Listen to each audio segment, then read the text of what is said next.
Last week we started this class on where did our modern Bible come from, and we didn't get finished with it.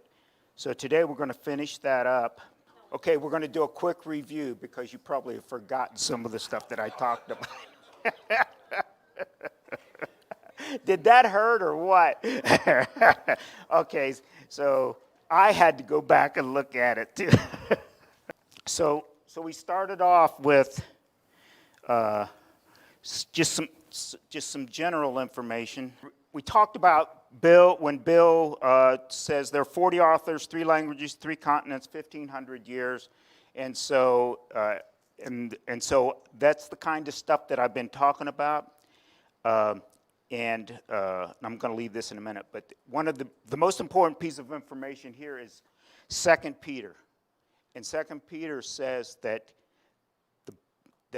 God doesn't do anything by chance. Everything is a plan. And so I've had other small groups that talked about archaeology, intertestament time. Some of you have been victims of that. And so you can see how God is always has a plan. Regardless of whether it was in a straight line or a crooked line, it appears, doesn't matter. It's always pointing towards, in the Old Testament and the Intertestament time, toward Christ being born. And then it's consistent. It talks about salvation. And so we're going to finish up. We got the first parts of this done. We talked about where some of the early writings came from, where it originated, which is up in this area. Hebrew originated in this region. And I always point out that everything kind of centers around Israel in that region where the Jews, the Hebrews were. We talked about hieroglyphics, some of the cuneiform writings and clay tablets, different writing materials. And this goes all the way back to King Hammurabi of Babylon and dating things back to 1700 BC.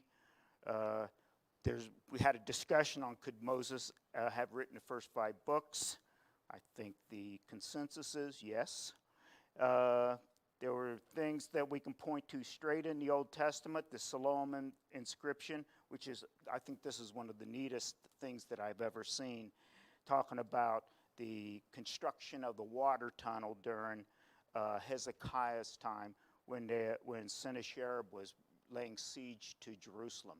And this is pretty neat, but it was actually recorded on when both sides of the tunnel met, they broke through. That is this description right here, and it describes that whole process. We talked about different writing materials, stone. That was one of the first ones mentioned. Who wrote the 10 Commandments? God wrote it with his finger on stone twice. Probably God speak. I have no idea. Okay. And we talked about ink on plaster, and then what Moses said that the Jews should do when they crossed the Jordan River. We showed example of Balaam, the Balaam inscription, and this is an example of the plaster on stone and written with ink. And then this is one of my favorites also, is the Cyrus cylinder, which points out it's the historical document freeing the Jews and writing down the policy that Cyrus had for all of the conquered peoples. And so this is a biggie because in the Old Testament, it talks specifically about that. It talks specifically about Cyrus, 150 years before he was born, called him out by name And here is physical evidence that corroborates that. So this is a big deal, that one piece of clay. We talked about ostraca, which are these small pieces of clay jars that they used to write on.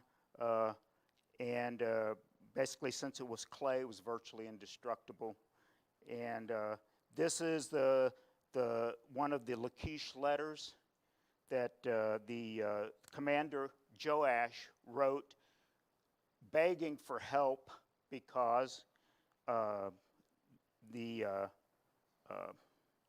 Babylon was at the gate, basically, and it's like, we need help, like right now, otherwise we're going to die.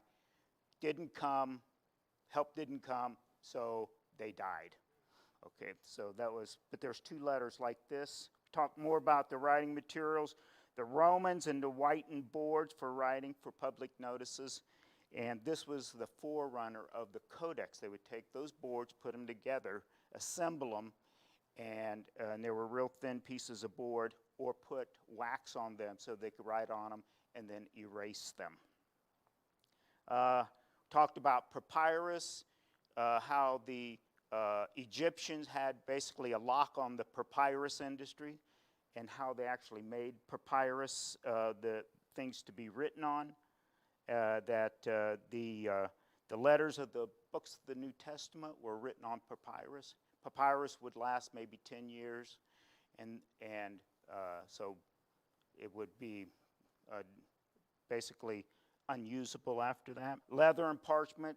So we talked about how parchment became one of the major industries for Pergamum, and which eventually it supplanted papyrus, and the codex supplanted the scrolls.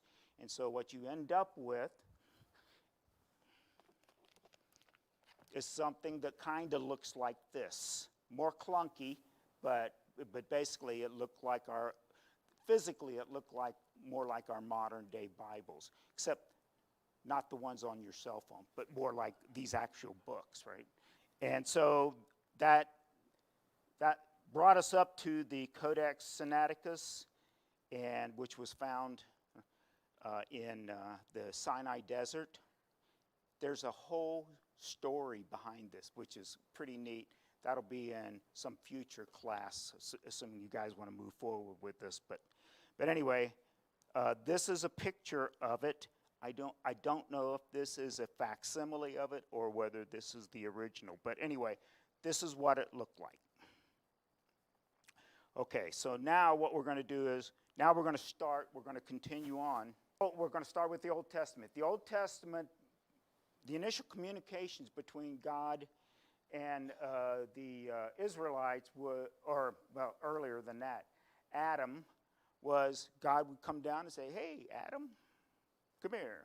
And Adam would go over, and eventually Adam wouldn't do that, and so then we know what that story is, okay? Also, God talked personally with Abraham. He talked with Moses. Moses had a tent of meeting, and when God wanted to talk to him, the smoke pillar would come down in front of the door, and Moses would talk directly with God. So early on, it was basically a direct communication. Eventually, the more enduring forms was to be written down. Okay, so in the Old Testament, Moses was the first person in the Bible that wrote down God's direction. So remember, Moses' time was around 1500 BC. Interestingly, just while we're talking this, and this goes to one of Donna's questions, is recently there was a piece of material that was made with different colors of thread. It was like scarlet and purple and gold thread. Okay, so that's mentioned in the Old Testament about how to make the priestly robes, those kinds of things. Okay, there was a piece of it that was found that was dated back to 1500 BC, so back to Moses' time. Now, whether that was actually a priestly garment or what it was exactly, don't know that. But going to Donna's question, that was dated using carbon-14 dating. Okay, so that's kind of a teaser on what we're going to be talking about at the very end of this. There are 6 distinct times that God told Moses to write down his instructions. These are recorded here. And then Moses wrote the Pentateuch, and that's by Jewish tradition. Now, whether he actually wrote it or not doesn't actually matter. But the Jews said, by tradition, Moses wrote and that has been their tradition ever since there were Jews and Israelites. So Moses wrote that. There's a whole discussion on tradition that we can have at some other time if you're interested. And how that is based in a real event. Moses didn't make it into the promised land, right? He looked over and he was up there and he could see it, but he wasn't. God said you can't go over there. So Joshua led the Israelites into the promised land, and he was a great general. He led the conquest in that region. And of course the Jews failed to carry through on all of the things they were supposed to do, which caused them problems. But Joshua wrote down the events as they happened for him, and that got appended to the stuff that Moses wrote. And then eventually these other books were written, and over time they were appended to these original books that Moses and then Joshua, the poems, the prophets, all of that stuff got appended into a single book called the Old Testament. Okay, and basically the last of the books was written by Malachi, and that occurred around 400 BC, and that is the start of the intertestament time, which there's basically nothing added, nothing written specifically that got added into the Old Testament. There were a lot of religious writings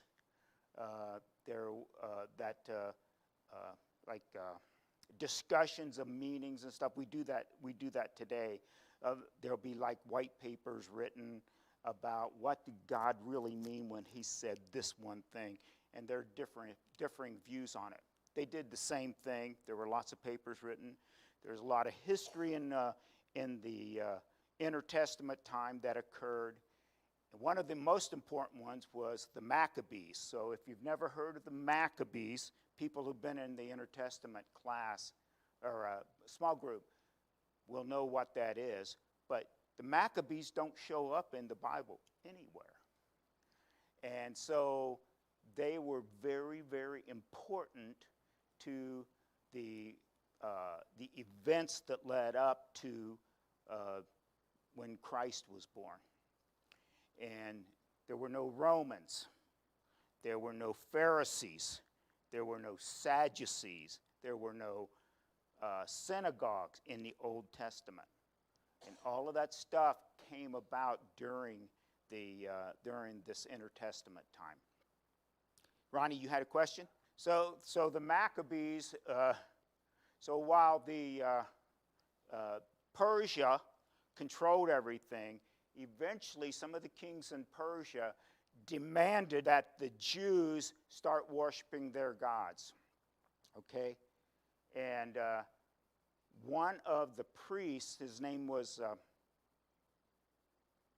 I'm gonna say John. I don't know if it's John. I don't remember. But anyway, he was the first Maccabee. He was Maccabee the elder, basically. He was a priest, and when they came to the village where they lived and demanded that the Jews there bow down to the gods of Persia, he said, "Ain't doing it."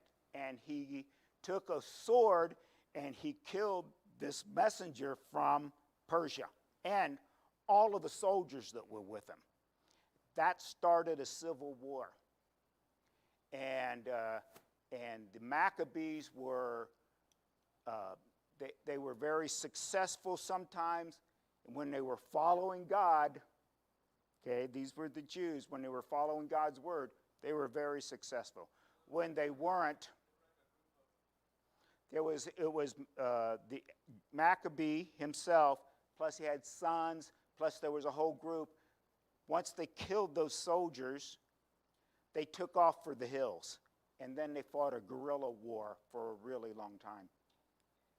Yep. Yes, ma'am. But later on they did. They actually became a for real life, no kidding army. Yeah. Does that answer your question? Okay. If you're interested, get the Apocryphal Bible and read 1 Maccabees. It has the best history of the Maccabees over the entire time of the Maccabees. It's the Apocrypha, and it has all of the things that didn't end up in the Bible in it. And 1 Maccabees is the best in the history. There's actually 3 books of the Maccabees. Okay, so just take this with a grain of salt. Josephus, who was an ancient historian, said that was the best of the history of the Maccabees. Okay? And so we always, or from time to time, we talk about Josephus, and it was Josephus Flavius. He was a Jew, and but he was an ancient historian. Okay? And he has his issues. We all have issues. He has one too. Okay. So again, the Apocrypha, and I have one, and I've read one Maccabee, and it's actually pretty interesting, the information that it's in there. Now the New Testament was also written over time, but it was written over 50 years, from about 50 to about 100 A.D., and basically it was a collection of letters initially received, and Bill has talked about this. When the churches received those letters, right, it was obvious that these were words from God, and that they were written by these wise men, okay, and so basically they would be read aloud in public in churches or whatever.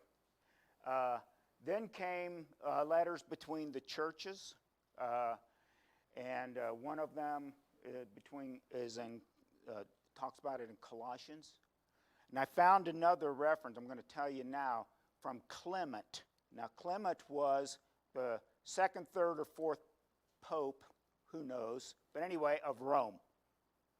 Okay, and he wrote a letter, and this was around 95 A.D.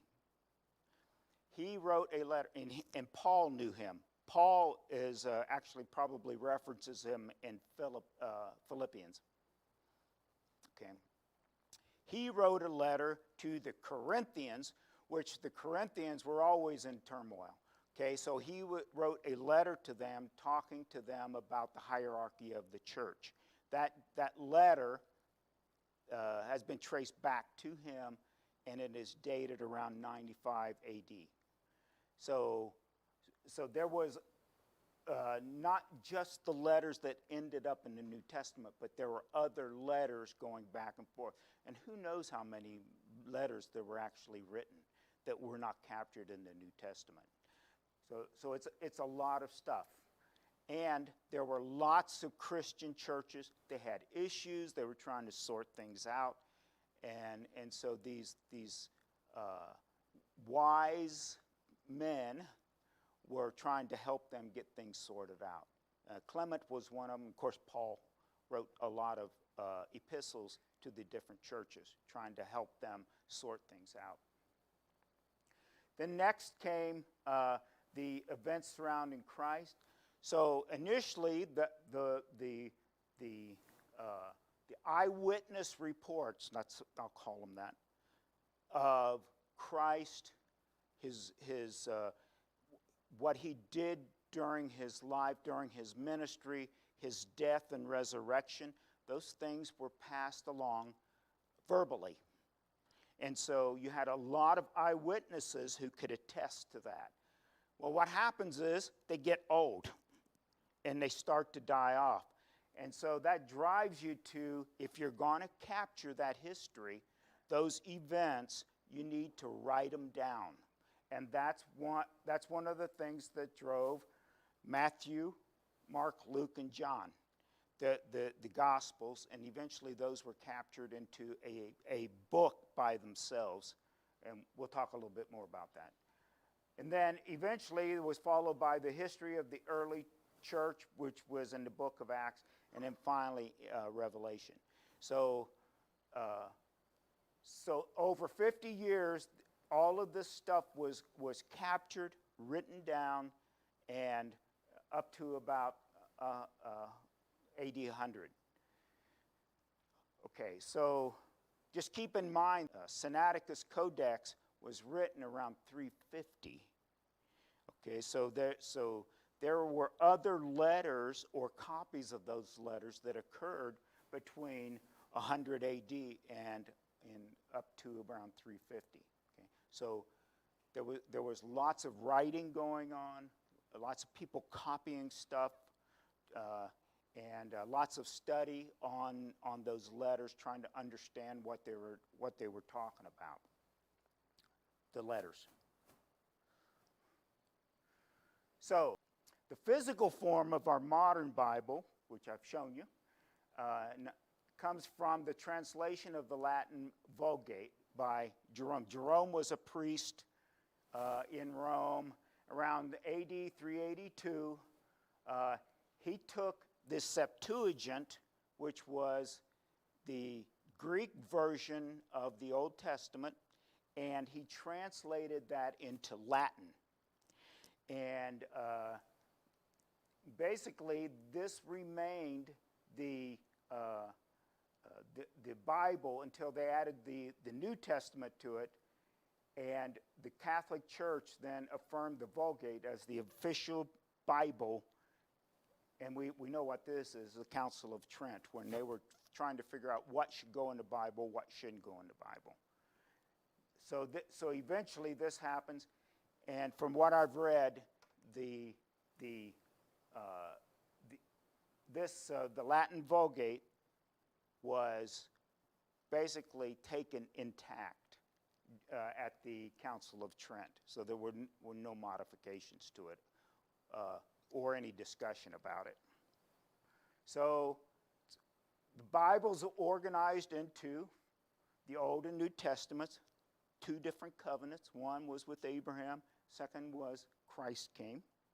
So those are there are 59 books or 66 books, depends on how you count the books. Some of the books were broken up, like Samuel, I think Kings. And so if you count the books that were broken up, then it's more books that are actually in the Old Testament. And we talked about this last week. The longest papyrus scrolls were 35 feet. So you wrote as much on the 35 feet as you could, and if you had something like Samuel or Kings that was a really long document, you broke it up into 2 scrolls. And so that's one of the things that probably drove the breaking up of Samuel and Kings into multiple books. They would end up on multiple scrolls. The order of the books was basically as a matter of convenience. The actual order of the books doesn't actually matter, okay? The message is the same. It's consistent over the 66 books. And so actually how you put them, what order you read them in, doesn't actually matter. So let me just think about that. So, yes, by timeline. Yep. Oh, wait till we get to the organization of the Jewish Bible. So that's a whole nother thing, okay? But you're exactly right. When I read, the good thing about this study Bible is at the beginning, it gives a timeline at the top of who the players were, who was the king, who's killing who, and all of that stuff.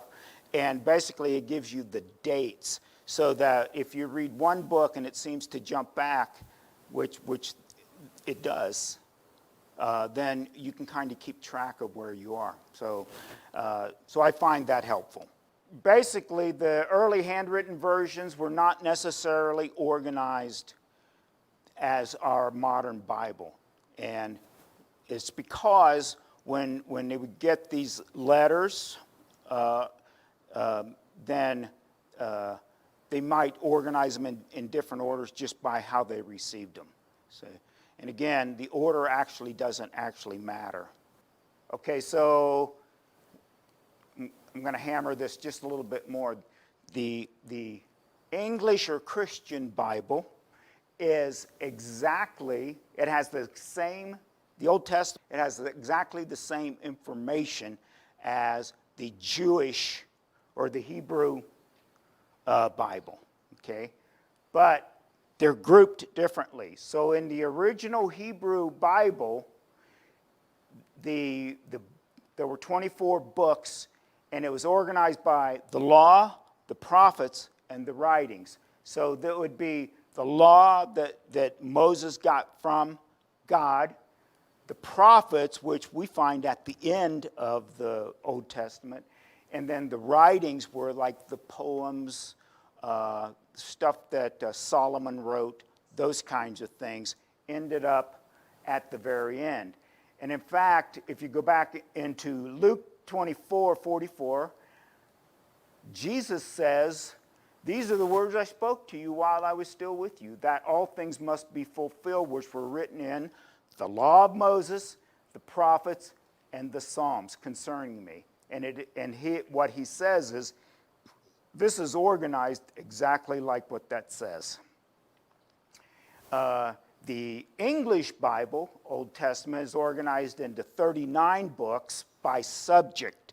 And so, and that's how, when the original Hebrew was translated into Greek, the Septuagint was organized by the law, history, wisdom, and then the prophets. And so the organization that we have today is based on the Septuagint, is how it was actually organized.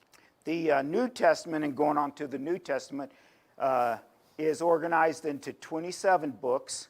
So that's organized into the 4 Gospels and Acts, which is history, the epistles, 21 books of doctrine, and most of that was written by Paul, and then prophecy and Revelation written by John. So that's how that, and it's basically organized by subject. The next time that we do this, I'm going to talk a lot about this. This place is St. Catherine's Monastery, and it's in Egypt. And that is where the Codex Sinaiticus was found in 1844. Basically a fort built in the Sinai Desert. And it was built like a fort to protect all of the monks in there from the Saracens, who were a nomadic people, and they would raid across and kill and steal and whatever. And so there's a library in there. It's still there, and this is the Book of Esther. That basically 325. This person here, Constantine von Tischendorf, was a textual critic, and he was always trying to get back to the original meanings, the purest meanings of the words that were captured in the Bible. von Tischendorf is like Indiana Jones. It's a real adventure, and I've read about this guy. He's very interesting, and he had no problem of breaking the rules in the Vatican of taking a look at the Vatican manuscript. So they were not supposed to carry any writing materials or anything like that if they were going to view it. Fortunately, he had a very good memory, and he would read pieces of it and bring it out, and then he would write it down. Eventually, he published the Vatican manuscript, and he got caught actually physically writing down 20 pages, and they ejected him from the place. And of course, somehow he got back in and finished his work. But anyway, he's an interesting guy. He was a poet. He married the preacher's daughter. I mean, it goes on and on, right? This is John 5:38 through 6:24, and basically from the Codex Sinaiticus. Notice that there are corrections here in it, and the lettering here, it looks like capital lettering. The reason is it's called uncial, and we'll talk more about that next time. There's uncials and minuscules, okay? This is uncials. Okay, this is the Latin Vulgate that Jerome, this is that book, and this is in Latin. Notice the beautiful pictures here and the beautiful handwriting here. So that was something that was added later onto those books. The original books didn't have that kind of stuff in them. So where did the chapters and verses go? Now think about this. Picture this. Bill is up teaching his Sunday morning class, right? And we are looking at the New Testament, and he has his 35-foot, he has like a whole basket full of 35-foot scrolls, right? And the question is, Bill, what did John have to say about Christ at this point in time? So Bill would try to go through his scroll and find out where that was, what they were actually talking about. Oh, but now I want you to go over to Acts and see what they had to say about. And so I can see Bill with like several scrolls rolled out 35 feet, walking along and trying to figure out what they were talking about, okay? So having scrolls and not having basically a way to reference into the Bible was a real problem. So even when they had the Septuagint, it had no punctuation. It had no paragraph markings or breaks or chapter markings. It was just, they started writing, and if they were in the middle of a word, you know how we would put a little dash there and then finish the word? No, they just kept writing. And it went from right to left. Okay, so they just kept writing until they ran out of a page. And it creates a problem if you're trying to actually study the Bible. If you're reading the Bible, it's not such a problem. But if you're actually studying the Bible, comparing one passage to another, trying to get information between churches and comparing what other people think, it becomes a real problem. So that is one of the things that drove to the chapters and verses. Okay. Let's see. So Jerome, who did the Latin Vulgate, he proposed a way of doing this, and nobody liked it. So that was not accepted. His method wasn't accepted. What it actually was, I have no idea. I haven't found out a reference to that. But there was another reference of having chapter headings, that a title in words that there was something that happened in that chapter, like. So I'm going to use some poetic license here. Okay.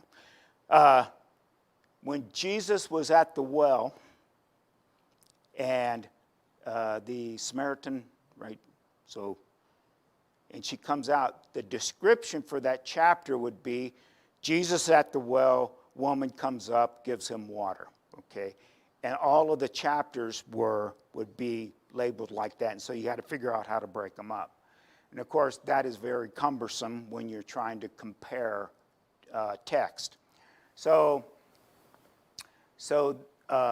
this guy, Stephen Langton, who was the Archbishop of Canterbury, which is in Great Britain, right? In 1207, he took the Latin Vulgate and he parsed it into chapters. Okay, so I'm going to point to Bill again, because he's the one who's usually up here talking. Remember, when he says, sometimes you actually have to start in the previous chapter and read across that break, right? Okay, so just because the thing is broken up into chapters does not mean that's a thought ends and a new thought begins. Those were continuous writings, and the chapter breaks are artificial, so we can find our way around in the Bible. So so sometimes you have to go back to the previous chapter, read part of it, so that you get the complete meaning of it.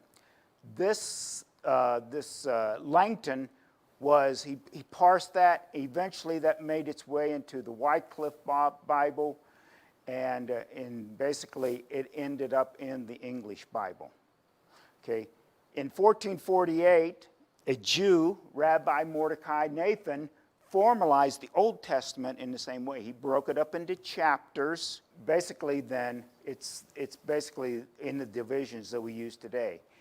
So that gave us the chapters, but the chapters did not have verses, and that didn't happen until 1548, when Robert Estienne, or AKA Stephanus, broke it up into chapters into verses, and then this became the basis for the Geneva Bible, which was widely adopted.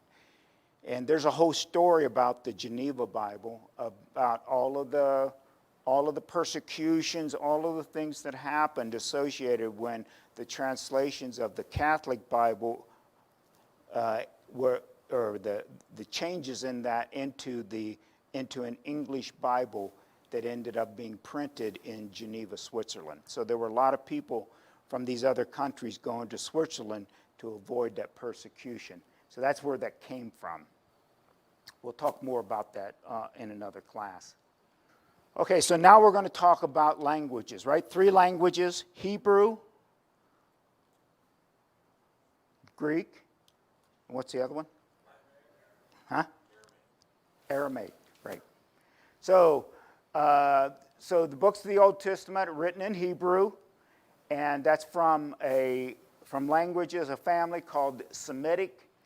They're basically from that region. They're basically Arabic, Assyrian, Babylonian, and so Hebrew is one of that family.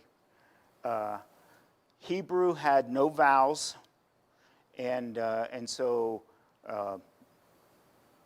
there's an attempt to put vowel points in, so it makes it easier for us to actually read it. But basically, the people who actually read Hebrew don't like vowel breaks because it makes it harder for them to read. So anyway, it's a modern language spoken in Israel. And it was recovered after Israel became a state in 1948. So they had to have a way to communicate. They could have their own state language. Aramaic is spoken in Syria. And remember, that's kind of the region where it came from. And it became the primary language in Palestine after the Jews were freed. What happened was that the Jews were in the process of losing their ability to speak Hebrew. and there was kind of a mixture of Aramaic and Hebrew that rose up that basically everybody spoke. If you go over to Nehemiah, and we've studied Nehemiah recently, Nehemiah was one of the leaders he was charged with building the wall around Jerusalem. And Ezra was one of the religious leaders. So the king of Persia sent these guys back to help the Jews. And it was funded by the Persians. Now, in Nehemiah 8:7-8, it describes the reading of the law by the priests, okay? And if you've ever wondered, the Jews should have been able to read that themselves. But the problem is they had forgotten how to read Hebrew. So the priests, with Ezra, who was a priest himself, they had to read the original language to the Israelites or the Jews there, because the Jews themselves couldn't read the Hebrew. And they were interpreting and translating that so that the Jews could understand the original law. So there are sections of the Old Testament that were written in Aramaic, in Genesis, 6 chapters in Daniel, and I actually have the actual chapters if you're interested to see which ones they are. And one verse in Jeremiah, and then several chapters in Ezra. So we had Hebrew and plus Aramaic interspersed in there. Okay, and in the New Testament, the Greek, there are expressions spoken by Jesus that are Aramaic, one of them being Abba, Father. That's an Aramaic word. And Eloi, Eloi, lama sabachthani, my God, why hast thou forsaken me? That is an expression that is Aramaic. And Jesus was speaking that, so clearly he spoke Aramaic. And very likely, in my opinion, he also spoke in Red Greek, because everybody did. We're going to talk about that here right now. So we're going to step back in time to Alexander. So Alexander had a huge, huge impact on the New Testament. And the reason was the Jews lost their ability to speak pure Hebrew. And we're going to just walk through this. Philip II of Macedonia had been murdered, and Alexander ascended the throne. And he's 20 years old, so we know that he was really a young man. Darius III of Persia, eventually he'll be on the run from Alexander. And Alexander basically is sweeping across Turkey, all the way through the Middle East, down to Egypt, all the way to India. And basically he's on the move. And wherever he went, he tried to harmonize the Persian Empire with all of these places. And the first thing that you have to do to harmonize them is everybody needs to speak the same language. Now, the Greeks thought that they were hotty-totty, and everybody else was a barbarian, okay?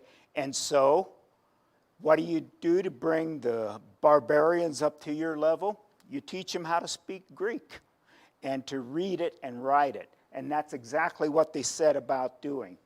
The customs got sprinkled throughout Persia, all the way down to Egypt. Remember, when you go from Turkey and you start wandering around to Egypt, where do you go through? you go through Israel. And so they were recipients of that. Alexander himself made his way down there. Okay? And the Greek language became the universal language. So basically, everyone in that region could speak Greek and write it. And so, what do we have? We have, okay, I talked about the barbarians. The Jews began to speak Greek. They took on a lot of the characteristics of their Greek. They forgot God. They started building temples and worshiping all of the Greek gods. And basically, that was a big contradiction to Jewish law. And basically, Hellenism swept through the wealthy Jews, who ultimately became the Sadducees as time went on. Okay. So the Greek language then is modern Greek spoken in Greece, of course that. And then basically Greek became the language spoken by everyone. Like at one point the French was spoken as a universal language. Now English is across the world. And it was basically from these Hellenistic Greeks and Alexander the Great. So he had a huge impact on the New Testament. Right here. It was a good preparation for the New Testament to be spread among all these people. Why is that? Because it was written in Greek. All of it. And everybody could speak Greek. So it was God's opportunity to use Alexander to spread that Greek language that everybody and their brother understood.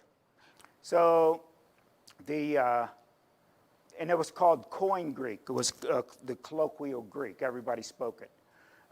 Most of the authors of the New Testament were Jews. Luke was either a Greek or a Hellenistic Jew, one or the other. So they have kind of a Jewish, a Semitic language idioms, like, truly I say to you. That is not a pure Greek kind of thing. It comes from the Semitic family of languages. It came to pass. And when I was looking at this, it reminded me of doing the archaeology small group. And when Sarah dies, Abraham has to have a place to bury her. And so in Genesis, Abraham is talking to the Hittites, and if you just read it and you don't understand the nuances of the languages, it looks like the Hittites are trying to give it to him as a gift. But what in reality is happening is there is a negotiation going on, and eventually the negotiation ends with Abraham paying a certain amount in silver coins to the Hittites for the cave to bury Sarah. So, and it's kind of the same thing. You have these language nuances, and they become very important when you're trying to understand what's actually happening. Okay, let me get on with this. Okay, the scribes. Bill asked about the scribes last week. You got to love the scribes. The scribes are extraordinarily important. And the reason is up until the Gutenberg Bible, everything was handwritten. And so basically they were professionals. You had to learn how to be a scribe, and it took years of practice and training to become a scribe. The Greeks and the Romans, they had scribes, they had books that they would advertise, and basically they had bestsellers out there advertising them, and the scribes were copying the books.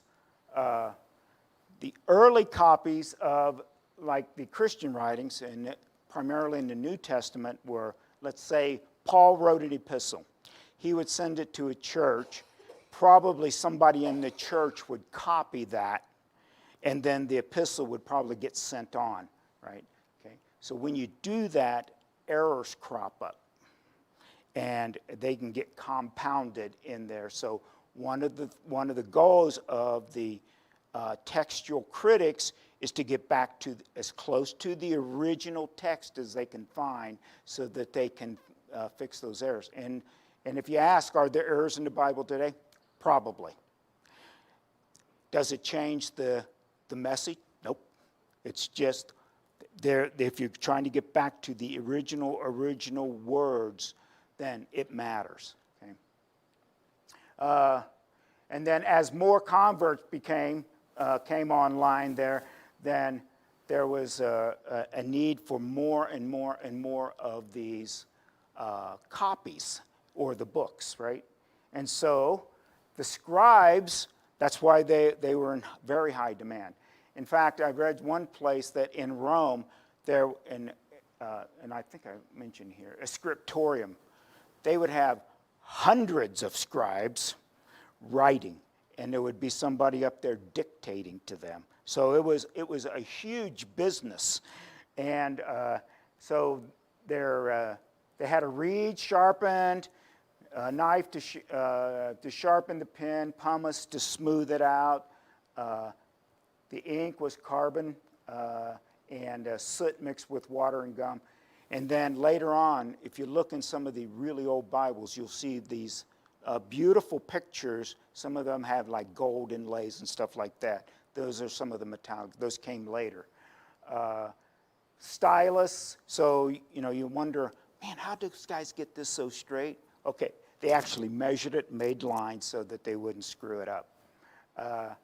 They had sponges so that they could erase mistakes. Okay, so it was the whiteout of the day. Now, Keith probably doesn't know what whiteout is, but it's like a backspace on your computer. Just say. Okay. And then the reader of the text and the scribes basically were in a scriptorium. And Origen, who was a great Christian scholar, had a scriptorium in Caesarea. And Caesarea is in Israel.